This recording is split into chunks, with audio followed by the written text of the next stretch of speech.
You know, it's that time of year again. I know everybody's excited. I know we are as a football program. Talking to the staff this morning, there's a lot of time and effort that you put into to prepare for, your guaranteed one game. First game where, the time that you put into it with your players, starting in January, February, spring ball, summer conditioning, fall camp. So you want to make sure it's right. But to me, one of the most important things is you got to enjoy it. I was thinking back to today. I told the staff, I remember the first time I got a football helmet. It was in the back of a truck at Pisgah, Alabama. My dad's mowing the grass out there on the football field, and the guy pulled up in the pickup truck, and before you know it, I'm out there with headgear, shoulder pads. I didn't have to sign any agreements or anything like that. I'm playing ball. I'm out there doing bull in the ring. So, and that's what these kids. It's why they play the game. And lots of times when you look out there, we're coaching them, and you got to do it this way, you got to do it that way. But you think back to the purity of the game when you first started. That's why we do play the game. You look at our opponent this week in Georgia State. A team very similar to us. So. We've got lots of players coming back on both sides of the ball. Sean Elliott's a guy that I've coached against over the years when he was at South Carolina, a fantastic offensive line coach. When you watch this team play and, you see the same things that I've always seen going against his offensive line. They're tough, they're smart, they play hard. They very well coached, do lots of things. On offense, spread you out. Quarterback coming back, was also the leading rusher last year, so got a dual threat guy that can present some issues there. Trey Barnett, the running back, is a guy that has breakaway speed that can score at any point in time. Got two of their leading wide receivers back. On defense, you look, the leading tackler last year, Ed Kearney, led the team in tackles. Up front, they got two guys, when you just watch the tape, just stick out to me, 52 and 55. They're all over the field when you look at last year's tape. So, and they're good in the back end. Got their specialists back, so it'll be a tremendous challenge for us. I know for us, just to start with, everybody's always going to ask about Trey Smith. Okay, the plan's not changed with Trey. Our doctors and medical folks will continue to work hard to try to find a way to allow him the opportunity to play. He has had a chance to participate in a couple of practices this camp, and we're just going to kind of stay the course there, and it'll really be a game-time decision with that. Aubrey Solomon's another topic that always comes up. Still same thing there, hadn't heard anything yet. And we're going to continue to practice like he's going to play. So all our guys take a lot of reps at practice, and we're going to continue to do that. So it helps us to create some depth on both sides of the ball. One thing that coming into this camp, we wanted to kind of create an identity of what we want the 2019 Tennessee football team to be, and Saturday is one of the first opportunities we get a chance to do that. So we've had a really good camp. We've had really good leadership out of our seniors. We got lots of new guys, lots of unknowns, okay, and that's the excitement about college football. So got a lot of guys that came here because they felt like they had an opportunity to play early at a big-time program. A lot of them have put themselves in position to be able to do that. So we're excited about Saturday and getting the opportunity to get this thing going. So with that, I'll take any questions. Blake and Steve. Jeremy, with Bryce Thompson, do you believe he presents a danger to other students at Tennessee?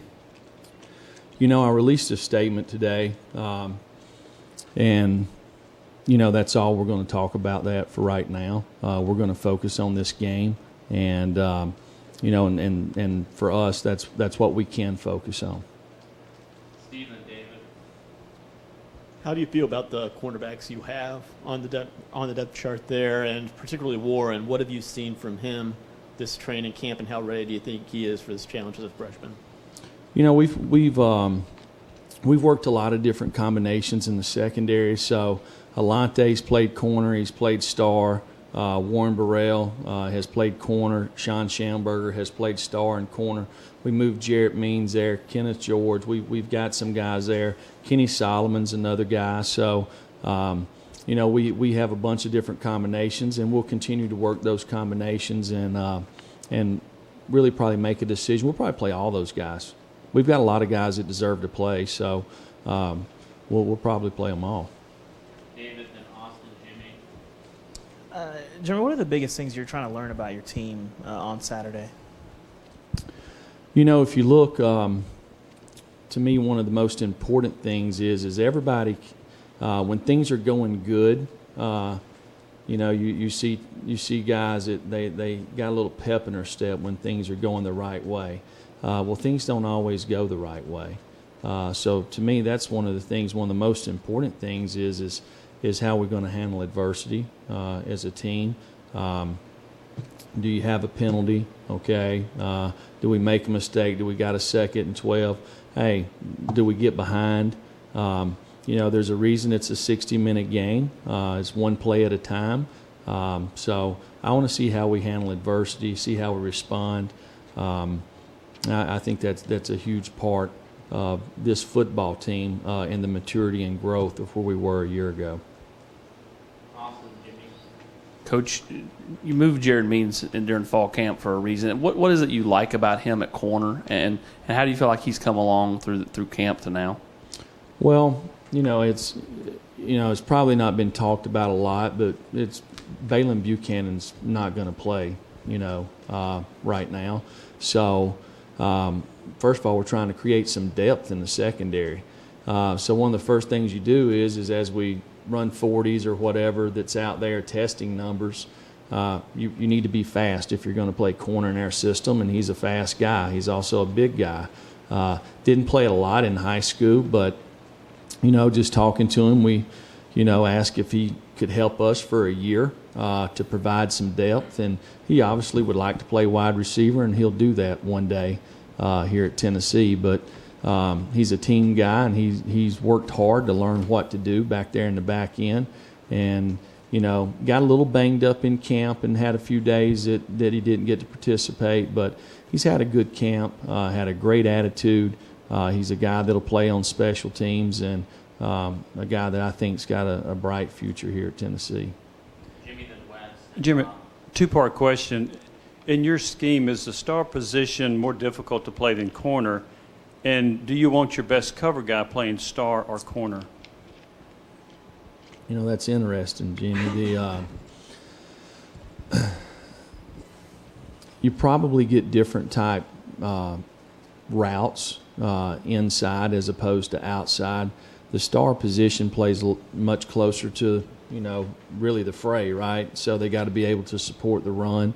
You want to have good blitzers there. So it's a unique body that is physical enough to play the runs, but at the same time on 3rd and 3 can guard the best athletes in the SEC. When you look out there at corner, it's a little further away from the ball.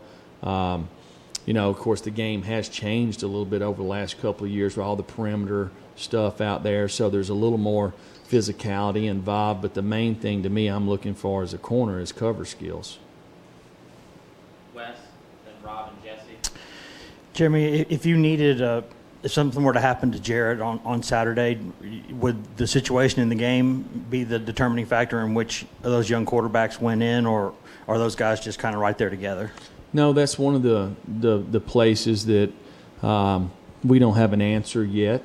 These guys nobody's really separated themselves from the other guys, so we've repped both guys with the twos, and we'll continue to do that. And this might be a 2-week deal. It might be a 6-week deal. Now you do have to decide who you're going to put in, right? So that's probably going to be dictated on who has performed the best this week until somebody has separated themselves there. Coach, speaking of separation, do you anticipate playing all those guys on the defensive line on Saturday that you have listed, or is there a pecking order there yet? No, we're going to play a lot of bodies. I'm just looking on both sides of the ball, especially in the line of scrimmage. we're going to play a lot of guys. There's some guys that have played a little bit around here, and there's most of them have not. So they need to play. I think they all deserve to play. I don't know how much difference there is in most of them, you know. So each one of them has their own strengths. So we feel like we need to play a lot of folks. As kind of a follow-up to that, Jeremy, have you made the metaphor of elementary school to junior high. Now that we're at game week, have you seen the growth that you were looking for from that group, even though, they haven't, many of them now have not played a college snap yet, 5 days out from game day?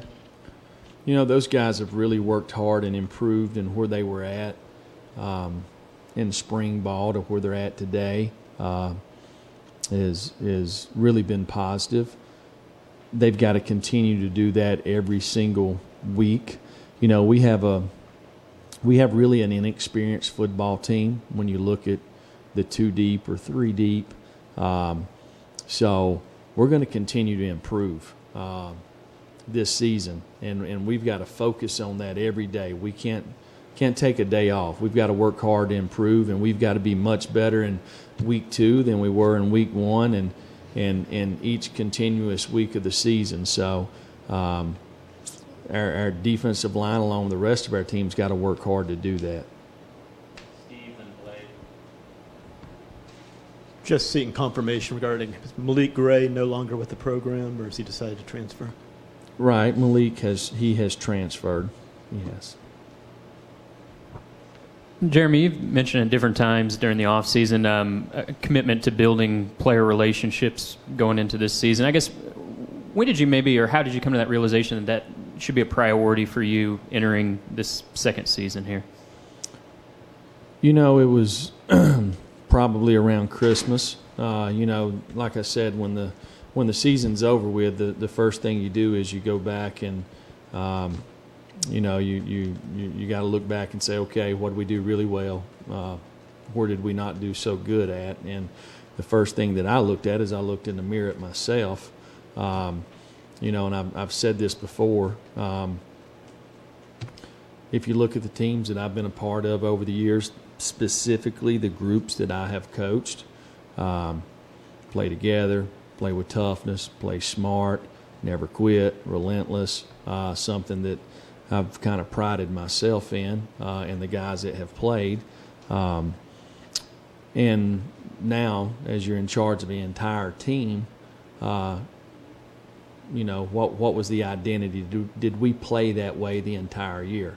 There was a point in time in several games last year that we were on the cusp of playing the right way. Did we sustain that? No. And if you look, we lost some games because of mental errors, and we lost some games because, to me, just the willingness to fight. Well, that all goes back to me, right? I know that's last year and we're moving forward, but a direct question for me is that, to me, that goes back to relationships. And I said it before, the first 6 months here on the job, everything was focused on, whether it's fixing the weight room, the training table, recruiting staff, whatever it is, setting up a foundation, right? And I missed the most important part, which is my favorite part, is the players, So I'm sitting there last night, and it's like midnight, and my wife wakes me up, and I'm like, what do you want? She goes, hey, I'm going to feed some guys this week. Who do you want me to feed? So it's been just kind of continuous, just going throughout the season, just to build relationships, get to know guys, and have an influence on them, right? Marshall and Brent. Coach, when you look at the start of this season, the first 3 games at home, and I think you got to go back to 2010 to find another schedule that had 3 straight games at Neyland Stadium to kick off a schedule. For the team, do you think that does anything for this team, knowing that they get to stay on campus and start the schedule 3 straight weeks at home? Well, I'm worried about this week, but I know our players are excited. How can you not be excited when you get a chance to pull up in that bus for the Vol Walk, and there's, standing room only, right? And you feel the passion and the energy of the fan base, when you run through the tee. And and there's lots of guys on our team that's going to get to do this for the first time. Okay, so they'll get to experience something that will stick with them the rest of their life. Coach, when you have a young team at so many spots playing, as you mentioned, for the first time in there, what's the key to being clean from a game management standpoint? How do you make sure you don't have pre-snap issues, substitution issues? What's some of the factors to being clean that way with a young team? Well, I think as a coaching staff, it starts with us. We have to be able to keep our poise. We're not going to be completely clean. Nobody ever is. So, to me, just having poise and having confidence, and you can rep it a bunch of times, and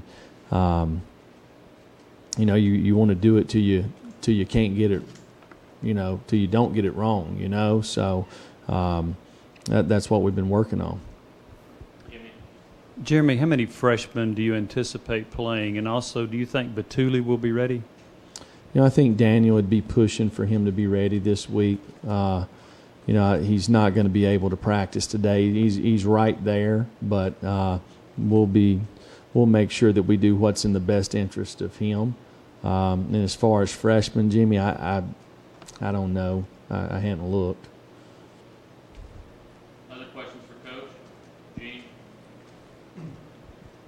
Coach, you talked about not always being clean with the young team, but how much of that are you willing? How many mistakes are you willing to accept? Through the course of the first few weeks, as you've got young guys trying to figure some stuff out. Well, I think us as coaches, we're always looking for the perfect game, right? The number one maxim is team makes the fewest mistakes will win. So first thing you got to do is don't beat yourself. So I don't think you sit there and say, hey, we tolerate mistakes, but they happen, right? So when they happen, you got to be able to keep your poise and minimize them and learn from them and don't let them happen again. Final question, Wes. Jimmy, with first games, a lot of times, maybe so many unknowns compared to what you'll see throughout the rest of the year. As a head coach, does that get you excited about what you might see or kind of make you a little nervous about what you might see on Saturday? Well, when you have turnover in coaching staffs, are you going to get what they did at this last school, or are you going to get kind of what they were before? So there's lots of unknowns. So, hey, we're going to be simple on both sides of the ball, give our kids a chance to play fast, and try to win each play in itself. We have goes offensively for every play, defensively. So we're going to take it one play at a time and play together and have fun while we're doing it. Thank you, Coach.